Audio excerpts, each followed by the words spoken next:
안녕하세요. 오늘 당신과 함께 깊이 파헤쳐볼 자료는 이민기 전도사님의 설교문입니다. 네, 제목은 무질서 속에서 질서를 향해 나아가자고요. 성경 창세기 1장 2절부터 25절까지를 본문으로 다루고 있습니다. 우리가 정말 익숙하게 알고 있는 창조 이야기잖아요. 그렇죠. 근데 이 설교는 질서와 무질서라는 키워드를 통해서 이 이야기를 아주 새롭게 조명하고 있더라고요. 맞아요. 창조가 그냥 무언가를 만드는 행위를 넘어서 정돈하는 과정이었다, 이런 관점인 거죠. 네, 사실 질서라는 게 평소에는 잘 인식하지 못하잖아요. 공기처럼요. 너무 당연하니까요. 네. 그래서 그 소중함을 잊고 살 때가 많은데, 그래서인지 질서가 무너진 상태가 어떤 건지 상상하기가 좀 어렵더라고요. 근데 이 설교에서 그 지점을 아주 강렬한 예시로 시작하더군요. 네, 바로 그 1870년 프랑스하고 프로이센 전쟁 때 100일 동안 봉쇄됐던 파리 상황을 가져옵니다. 아, 외부랑 모든 교류가 딱 끊겨버린 도시. 그 안에서 과연 어떤 일이 벌어졌을까요? 상상만 해도 끔찍한데요. 자료를 보니까 식량이랑 생필품 공급이 중단되면서 사람들이 동물원의 동물을 잡아먹기 시작했다고 해요. 네, 맞아요. 심지어 오염된 센강 물을 마시다가 장티푸스 같은 전염병이 도시 전체에 퍼졌다고 하니 와, 말 그대로 문명사회가 순식간에 원시 상태로 돌아가 버린 거네요. 바로 그겁니다. 그게 바로 이 설교가 말하는 무질서의 실체인 거죠. 아, 그냥 방이 좀 어지러운 수준이 아니라 생존 기반 자체가 흔들리는 혼란과 공포, 이 이미지를 머릿속에 딱 담아두고 창세기 1장으로 들어가 보면 성경이 말하는 태초의 무질서가 전혀 다르게 느껴지기 시작합니다. 좋습니다. 그럼 그 태초의 무질서, 성경은 그걸 어떻게 묘사하고 있나요? 설교의 첫 번째 핵심이 무질서는 사막, 황무지와 같다는 것에서 시작하는데 이게 아주 흥미로웠어요. 창세기 1장 2절에 땅이 혼돈하고 공허하며 라는 구절에서 출발하죠. 네. 우리는 보통 혼돈, 공허 이런 단어를 되게 추상적인 개념으로만 생각하는데 이 설교는 히브리 원어의 의미를 파고들어요. 아, 원어요? 네, 혼돈으로 번역된 랑, 공허로 번역된 보후는 각각 사막, 향무지라는 아주 구체적인 공간의 의미도 담고 있다는 겁니다. 아, 그러니까 혼돈이라는 추상적인 단어가 사실은 사막이라는 아주 구체적이고 물리적인 공간을 의미할 수도 있다는 거군요. 그렇죠. 와, 갑자기 그 막막함이 피부로 와닿는 것 같아요. 이정표도 길도 없는 거대한 사막 한가운데 전문가도 없이 그냥 덩그러니 놓인 여행자처럼요. 정확합니다. 하나님의 질서가 없는 세상이 바로 그와 같다는 비유죠. 그리고 무질서의 또 다른 모습으로 어둠을 제시합니다. 1장 2절에 이어서 흑암이 깊음 위에 있고 라고 말하잖아요. 여기서도 흑암, 그러니까 어둠이라는 단어가 주는 이미지가 중요하겠네요. 보통 어둠이라고 하면 뭔가 악하고 부정적이고 좀 위협적인 걸 떠올리기 쉬운데 맞아요. 근데 설교는 그게 아니라고 딱 선을 긋습니다. 그게 아니라고요? 네. 이 어둠은 어떤 악한 실체가 아니라 아직 빛이 창조되기 이전의 상태, 즉 아직 질서가 세워지지 않은 상태, 그 자체를 의미한다고 강조해요. 아, 일종의 텅 빈 무대? 혹은 아무것도 그려지지 않은 하얀 캔버스 같은 그런 중립적인 상태라는 거군요. 네, 바로 그거죠. 그 관점이 정말 신선했어요. 심지어 우리 눈이 완전한 어둠에 적응하는데 1시간 이상이 걸린다는 과학적 사실을 언급하면서 인간에게 어둠은 제약이지만 창조주에게는 전혀 그렇지 않다고 설명하는 부분도 인상 깊었고요. 그렇죠. 오히려 신명기 4장 11절로 보면 하나님이 자신을 드러내는 위대한 순간에 어둠을 사용하기도 하셨다고요. 맞아요. 바로 그 지점에서 중요한 통찰이 나옵니다. 무질서해 보이는 사막과 어둠조차도 하나님께는 질서를 세우기 위한 재료이자 이정표가 될 수 있다는 것. 아, 즉, 무질서는 단순히 제거해야 할 부정적인 대상이 아니라 질서가 탄생하기 위한 필수적인 전제 조건이라는 어떤 관점의 전환을 보여주는 겁니다. 그렇군요. 우리가 문제라고 생각하는 바로 그 지점이 사실은 새로운 시작점이 될 수 있다는 이야기로 들리네요. 자, 그럼 이 어둡고 텅 빈 사막 같은 무질서 속에서 질서를 세우는 첫 번째 단계는 무엇이었을까요? 바로 빛입니다. 빛이요. 창세기 1장 3절, 너무나도 유명한 구절이죠. 빛이 있으라 하시니 빛이 있었고, 이게 바로 혼돈을 향한 질서의 첫 번째 선포였습니다. 그런데 이 빛이 우리가 생각하는 태양빛이나 전등빛과는 다르다는 점을 설교가 분명히 하더라고요. 네네. 왜냐하면 해와 달은 넷째 날에 만들어지니까요. 그럼 이 첫째 날의 빛은 대체 정체가 뭘까요? 설교는 이 빛의 기원이 오직 하나님 자신이고 물리적인 광원이라기보다는 히브리어 원어의 의미를 고려할 때 생명의 빛으로 이해하는 게 더 적절하다고 설명합니다. 생명의 빛이요. 네, 앞으로 있을 모든 창조 활동을 가능하게 하는 가장 근원적인 에너지이자 원리인 셈이죠. 아, 단순히 어둠을 밝히는 걸 넘어서 모든 창조의 기반을 닦는 첫 단추였다는 의미군요. 그런데 하나님이 빛을 만드는 데서 그치지 않으셨어요. 빛과 어둠을 나누셨다고 나오거든요. 그리고 그 나눈 것에 각각 낮과 밤이라는 새로운 이름을 부여하시죠. 이 이름을 짓는 행위에 아주 큰 의미가 있습니다. 어떤 의미죠?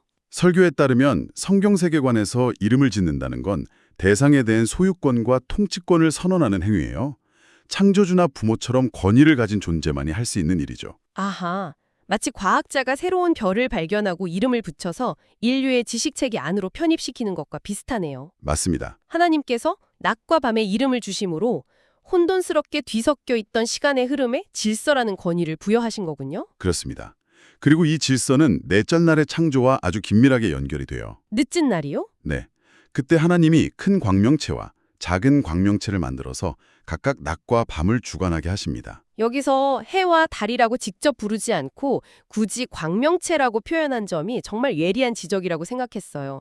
저는 그냥 무심코 지나쳤던 부분이거든요. 고대 서아시아 문화권에서는 해와 달이 강력한 신으로 숭배받았거든요. 그 이름 자체가 우상의 이름과 연결되는 경우가 많았다고 해요. 아, 정말요? 네, 그래서 성경은 의도적으로 그 이름들을 피하고 광명체라는 기능적인 명칭을 쓴 거예요. 해와 달은 숭배의 대상이 아니라 하나님의 질서를 수행하는 피조물이자 대행자일 뿐이다. 이걸 분명히 선언하는 거죠. 와, 철저하게 신격화를 배제하는 겁니다. 와, 그건 정말 놀라운데요. 단어 하나를 선택하는 것만으로 당시의 세계관의 정면으로 도전하고 있었던 셈이네요. 그렇죠? 결국 첫째 날과 넷째 날에 걸친 빛의 창조는 단순히 세상을 밝게 만든 게 아니라 시간을 나누고 이름을 붙여서 시간의 질서를 세운 거대한 작업이었군요. 맞습니다. 무질서한 상태에서 가장 먼저 하는 일이 구분과 명명을 통해 시간의 질서를 세웠다는 점은 우리가 혼란스러운 상황에 처했을 때 무엇부터 해야 하는지에 대한 중요한 힌트를 주기도 하고요. 시간이라는 틀이 먼저 만들어졌군요. 마치 연극의 막을 나누는 것처럼요. 그럼 이제 무대 자체, 즉 공간은 어떻게 만들어지는 건가요? 시간의 질서 다음은 공간의 질서입니다.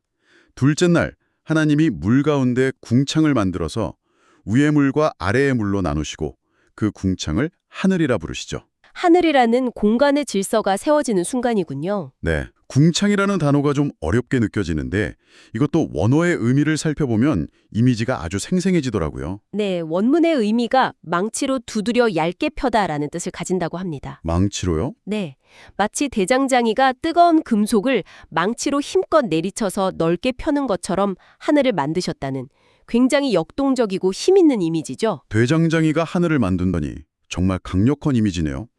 이것도 앞서 광명체 이야기처럼 하늘이 어떤 신비롭고 신적인 존재가 아니라 하나님의 의도에 따라 만들어진 피조물이라는 점을 강조하는 표현이겠군요. 정확합니다.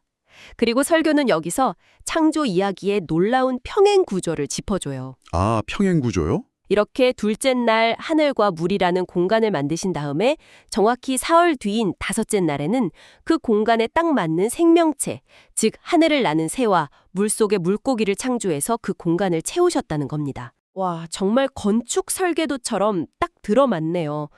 1-4일, 2-5일, 3-6일이 짝을 이루는 구조로군요. 네네.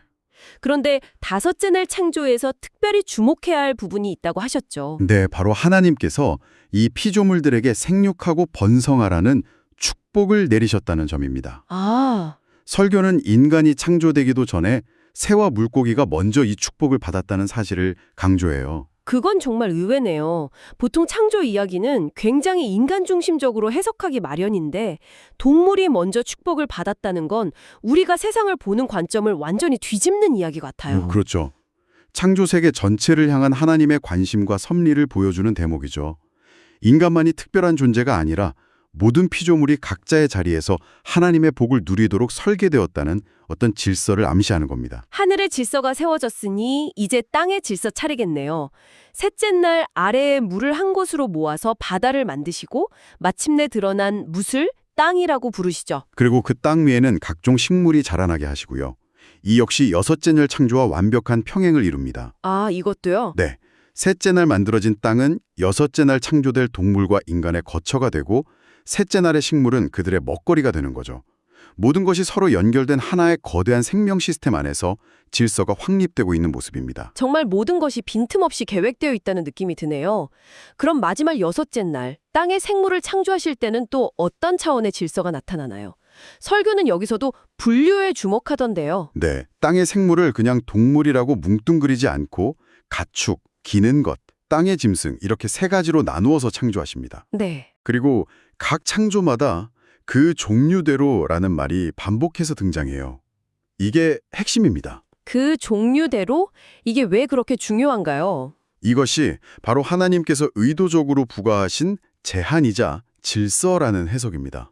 제한이요? 네, 무한정 뒤섞이면서 번성하는 게 아니라 각 무리가 서로의 영역을 침범하지 않고 각각의 종류 안에서 번성하도록 하는 일종의 자기 통제적인 질서를 부여하셨다는 거죠. 아, 그러니까 무한한 자유가 아니라 질서 있는 다양성을 추구하신 거군요. 각자가 자기 자리를 지키면서 조화롭게 살아가는 안정된 생태계를 설계하신 거네요. 그렇습니다.